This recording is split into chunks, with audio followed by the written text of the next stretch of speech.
Hi there, my name's Eric Findlay and I'm from Lexis Languages, and I'm going to give you a short presentation with a couple of tips and tricks as to how to pass the Cambridge English Business English Certificate, or the BEC, at preliminary, which is B1 level, and I'm particularly going to focus on the speaking test. Before we start, however, just a quick bit of marketing from our point of view. Lexis Languages not only offers translation services, but we also offer language training for people who are preparing for this examination, and up to date we've been very successful. We've got a 100% pass rate, so I think that the information that I'm going to give you now will probably be quite useful.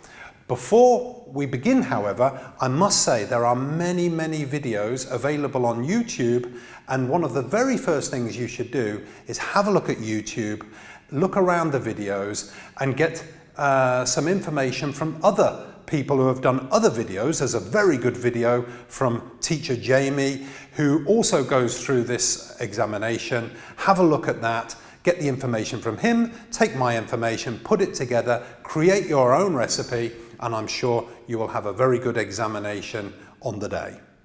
So now I've done the marketing, let's push that out of the way and let's get on with this presentation to give you tips and tricks how to pass this examination. Before we go on, I think we first of all need some background information, and as you can see here, the speaking test is very important. It's 25% of the total marks of the examination. It takes about 12 minutes to be completed, and what you can also see is there are two examiners. One examiner is a speaker, the other examiner is a listener.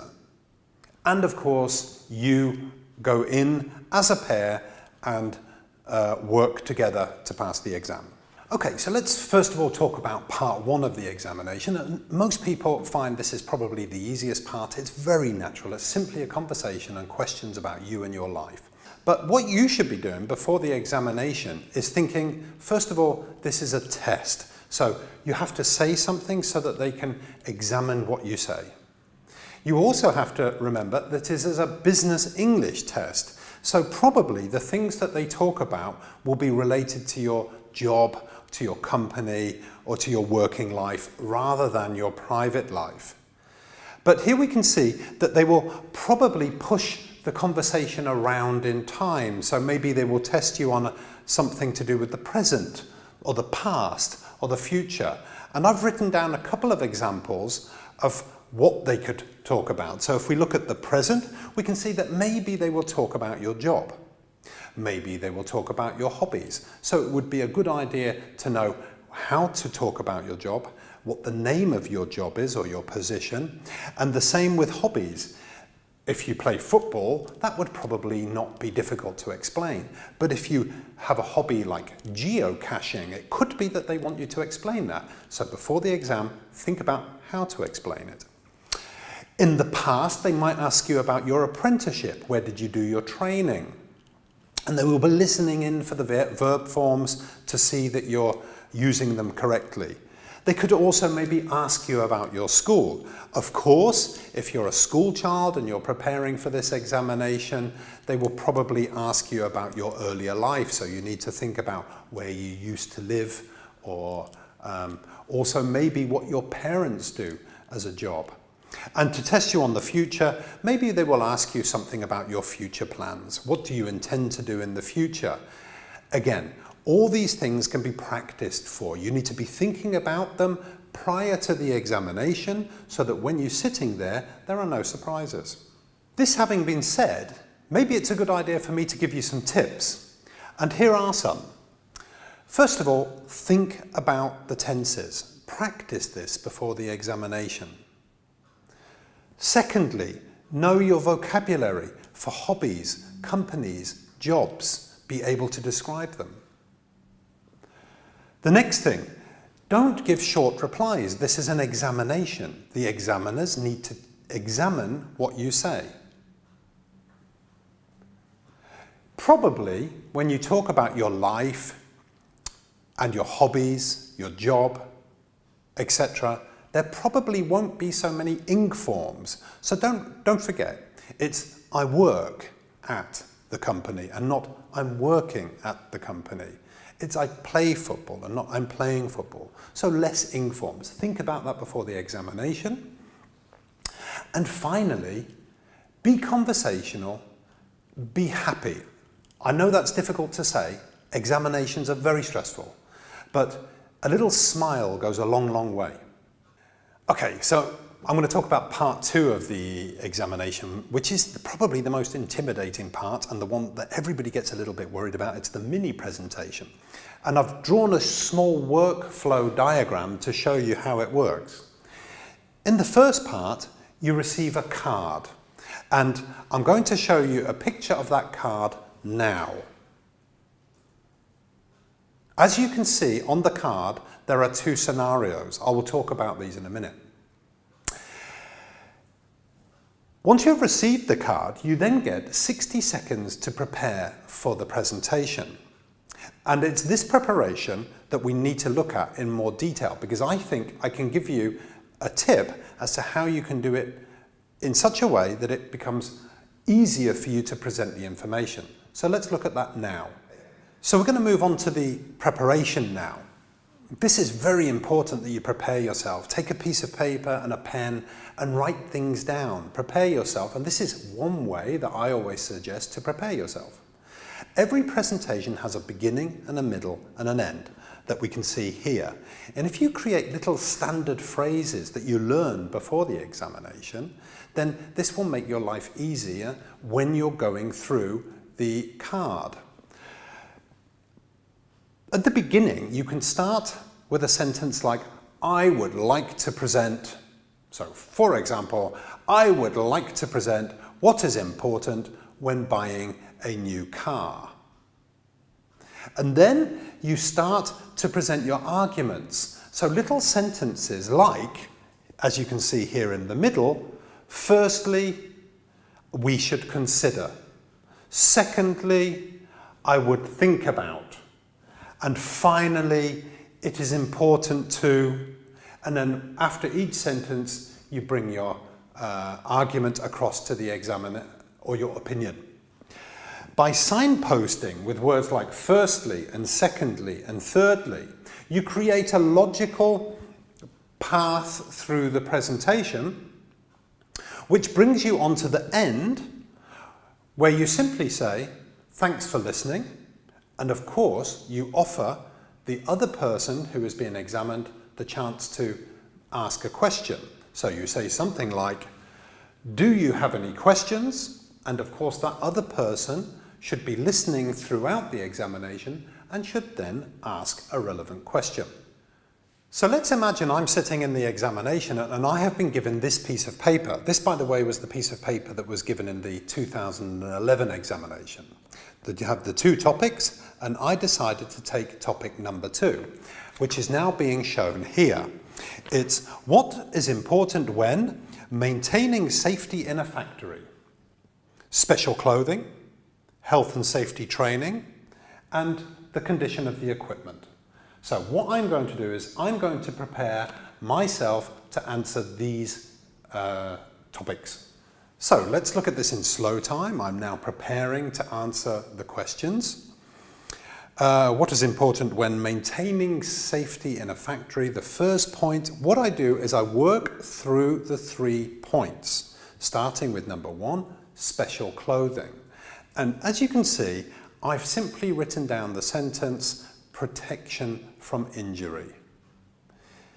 On the second point, which is health and safety training, I've simply thought of 2 things which I've written down, which is know how to work safely, and the employees should know how to work safely, and they should know how to use the equipment, and that this can be done in training before. So what I'm doing is I'm not writing complete sentences. I'm actually just writing little notes. And the third one, you can see I've written down the equipment should be in a good condition, because the question is about the condition of the equipment. It should be in a good condition, and damaged equipment should of course be replaced. So now we have our 3 questions that we have written down, and what I do is I simply then work through the table. So I'm going to give you an example of this. Okay, so what I'm going to do now is I'm going to give you a short demonstration of how this presentation could work. I'm looking at a clock behind the camera, you're looking at a clock that is in the video, and I'm going to try and give you the feeling of how it works for 1 minute, simply working through the notes that I gave you. So the examiner gives me my piece of paper and says, "Are you ready? Steady, go." Hello, my name is Eric Fendley, and I would like to present to you what is important when maintaining safety in a factory. Firstly, we should consider special clothing. Special clothing is very important so that the employees are protected from injury. Secondly, we should also think about health and safety training so that the employees are trained not only how to work in a safe way, but also how to use the equipment in the factory in a safe way so that they can go home uninjured in the evening. And finally, it is also important for the equipment to be in a very good condition. Of course, any equipment that is damaged should be replaced. Thank you for listening. Do you have any questions? Now, that presentation took me just over 1 minute. I was finished, and I think we can safely say I covered all the points. I was not too fast. I've done this a few times before, but I think I possibly would have passed this examination.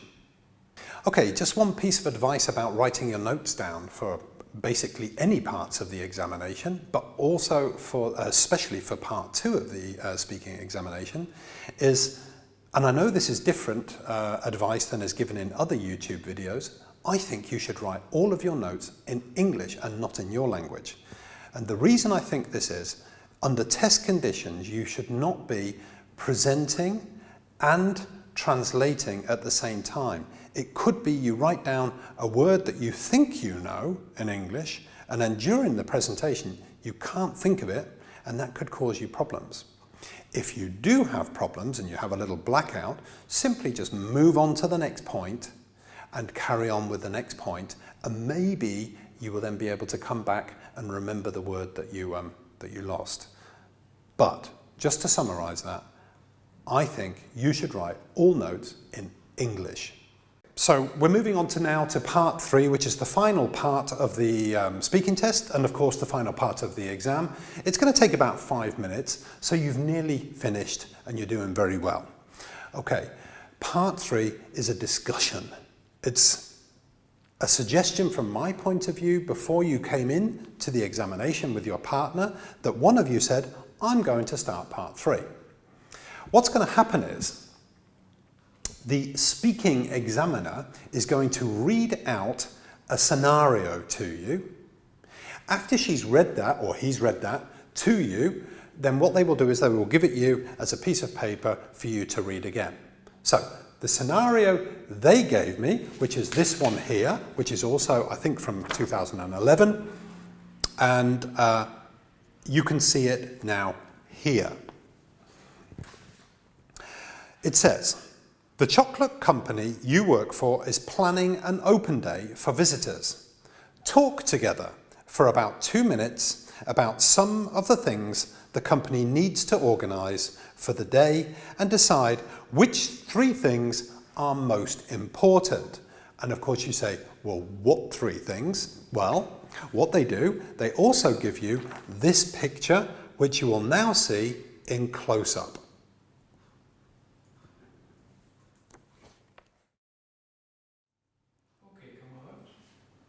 Okay, so you've had your scenario and you've had your picture, and I take it you've understood the situation. Of course, if there's something you haven't understood, then of course you've got no alternative. You have to ask the examiner, but if you can get round that and not ask, that would be better. Don't forget, it's an examination. Anyway, With that information from the picture, with that information from the scenario, you now turn to face your partner and you have a conversation with them. And with this conversation, the following points are quite important. Firstly, you can see the conversation should ping-pong between the two examinees, that you should not one person should dominate. So make sure you give the other person a chance to add something to the conversation and ask each other open questions. What do you think? Do you think that's a good idea? Things like that. In the third point, you can see it says express interest. The examination at B1 level expects that you are able to express interest. Simple things like, oh, that's a good idea. Of course, you could also agree and disagree. You should agree and disagree. Oh, yes, that's a good idea. Or no, I think that's not a very good idea. And finally, before you go into the examination, if you have the chance, practice these. Not necessarily with the partner in the examination, but with somebody else in your class, be it your teacher, or with other students, or with colleagues, and get the feeling of how to do this. It's a little bit of acting, but it's actually quite good fun. And don't forget, keep the conversation going until the examiner tells you then to stop. Okay, well done. You've now done all 3 parts of the speaking test. It's time for you to go home, and there's nothing more for me to do than to wish you all the very best of luck in your future life. I hope the video helped, and goodbye from me and all my colleagues at Lexis Languages.